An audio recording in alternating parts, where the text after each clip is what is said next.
Welcome, everyone, to this explainer. I am absolutely thrilled you're here today because we're going to tackle something that literally every single programmer faces, but very few talk about how to handle properly. If you are an absolute coding beginner, you are in the exact right place.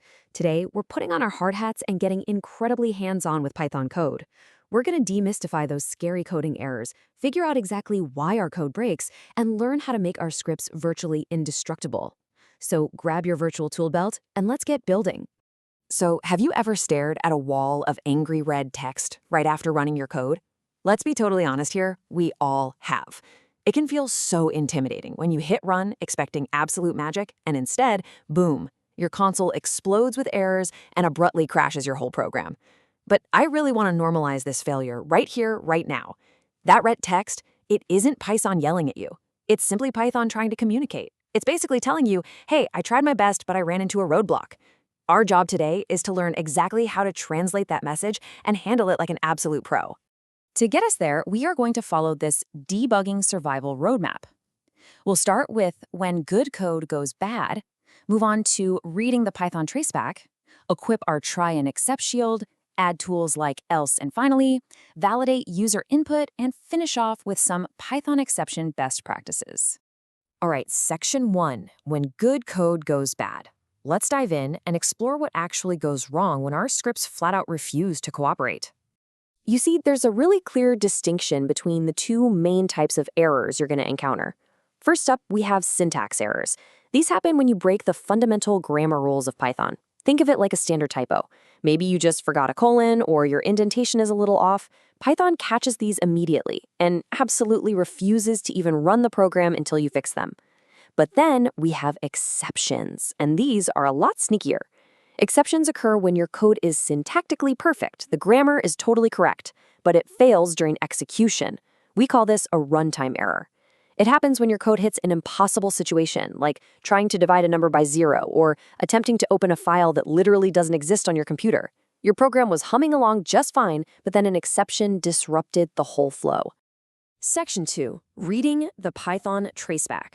When an exception does disrupt your program, we have to face the monster, that giant wall of red text. But don't worry, this actually builds a literal treasure map for debugging. Now, if you've ever programmed in other languages, you might be used to reading errors from the top down. But in Python, it is always best to read the traceback from the bottom up. Step 1, right at the very bottom, is your exception name. This tells you exactly what type of error was raised. Step 2, right next to it, is the error message, giving you all the juicy details about why it failed. And step 3, moving slightly up, you'll find the exact file name and line number where the code failed, complete with a little snippet of the code itself. By using this bottom-up technique, you get the most absolutely crucial context first. Section 3, the try and except shield. Knowing how to read the error is only half the battle. How do we actually stop the crash? Enter exception handling. This right here is your magical sword and your ultimate safety net. When an error occurs, the Python interpreter actually creates what's called an exception object. It basically throws this invisible object up into the air. If you don't catch it, well, your program crashes. But with exception handling, you write some extra code, specifically a try block to hold your risky code and an except block to catch that exception object if things go sideways. Instead of just crashing, your program politely executes whatever instructions you left in the except block, and then it just keeps on running. Now, to be an effective catcher, you really need to know what kind of pitches are coming your way. Here are some of the most common built-in culprits you're definitely going to encounter. A value error is raised when a function gets an argument of the right type, but a totally inappropriate value, like trying to unpack way too many items from a tiny list. Then there's zero division error, which is exactly what it sounds like. Math's ultimate sin, dividing by 0. And a name error pops up when you try to use a variable name that hasn't been defined yet. Honestly, this is usually just because of a silly typo in your variable name. Knowing these common culprits means you know exactly what kind of errors you can block with your new shield. Section 4. Adding else and finally. Once you've got try and except down, it's time to add a few more highly specialized tools to your toolkit. The full syntax flow for this is just beautiful, and it gives us total control over our program. First, we start with our try block for the risky operation, like opening up a file. Next, our except block catches things, like maybe an IO error if the file isn't found. But then we introduce else. The else block is the special place for code that should only run if the try block was completely successful and raised absolutely 0 exceptions. And lastly, we have finally. The finally block is incredibly unique because it will always execute, no matter what happens. Whether your code succeeded flawlessly or whether it crashed and was caught by the except block, finally always gets the last word. It's the absolute perfect place for cleanup tasks, like making sure an open file is properly closed or a database connection is safely terminated. Moving to Section 5, validating your user's input. Now that we can catch errors, let's learn how to proactively prevent them from even entering our system in the first place. I want you to think of input validation like a really tough bouncer checking IDs at the door of an exclusive club. You want to ensure the data is completely safe and exactly what you expect before you let it into your course script. We can use a simple try except block for type validation. For example, if you ask a user for their age and they literally type the word 20 with letters, trying to convert that to an integer will throw a value error. You can neatly catch that and ask them to try again.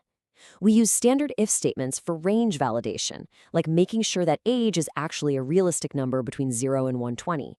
For complex formats, like verifying an email address, we use regular expressions, or regex. And finally, Python gives us assert statements.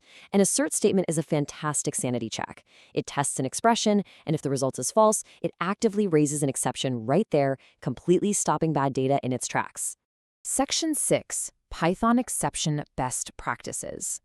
Before we wrap up, it is time to graduate you from beginner concepts to some true industry standard best practices. A absolutely crucial best practice to embrace is the EAFP principle. That stands for easier to ask forgiveness than permission. In some programming languages, you're supposed to check everything before you do an action. That's called look before you leap. But in Python, it's actually best practice to just try the risky operation and then handle the exception if it fails. However, when you do handle it, you must catch narrow exceptions. Please never just write except exception to catch everything. Always specify exactly what you are catching, like except value error. If you catch everything broadly, you'll accidentally mask completely unrelated bugs, making your code a total nightmare to debug later. Finally, always fail fast and never just silence an error. Always log your exceptions with enough context so you can trace what went wrong. As we conclude this explainer, I want you to remember this one simple truth. Your code will break. It happens to the best of us. It happens to senior engineers at massive tech companies every single day. The mark of a true programmer isn't writing code that never fails. The mark of a true programmer is writing code that anticipates failure and handles it beautifully, clearly, and safely. You now have the bottom-up traceback reading skills that try except shields and the industry best practices to do exactly that. I invite you to open up your code editor right now, intentionally break a script, and use these new tools to catch it. So I leave you with this question. The next time you face broken code, how gracefully will you handle it? Happy coding!